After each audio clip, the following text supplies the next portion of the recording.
नमस्कार मित्रांनो, मी स्वप्नील शिर्के।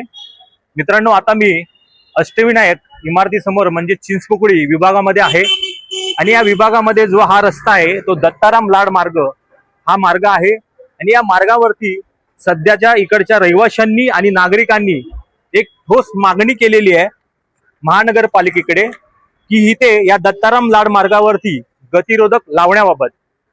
मी तुम्हाला एक नमूद करून सांगू शकतो, इथे मोठ्या प्रमाणात सध्या डेव्हलपमेंटची कामं चालू आहेत, तसेच इथे उंच उंच इमारती झालेल्या आहेत आणि या उंच इमारती झाल्यामुळे इथे पार्किंगचा मोठा इश्यू झालेला आहे आणि इथे बघू शकता दुतर्फा दोन्हीकडे चारचाकी आणि दुचाकी पार्किंग झालेले आहेत। त्याच्यामुळे इकडचा रस्ता जो आहे तो निमुळता होत चाललेला आहे। त्याच्यामुळे काय होतंय, इकडचे नागरिक आणि रहिवासी ज्यावेळी रस्ता क्रॉसिंग करतात आणि इथून जाणारे दुचाकी आणि चारचाकी हे मोठ्या वेगाने जातात, त्याच्यामुळे अपघाताचे मोठे प्रमाण इथे वाढलेले आहेत।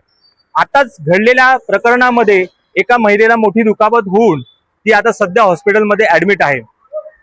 या गोष्टीला अनुसरून इकडचे स्थानिक प्रतिनिधी आणि महानगरपालिकेकडे इकडच्या रहिवाशांनी तसेच स्थानिकांनी गतिरोधक लावण्याबाबत मागणी केलेली आहे। मी महानगरपालिका तसेच स्थानिक आमदार, स्थानिक नगरसेवक यांच्याकडे मी मागणी करत आहे की लवकरात लवकर इथे गतिरोधक लावून लोकांचा जीव वाचवा ही नम्र विनंती करतो।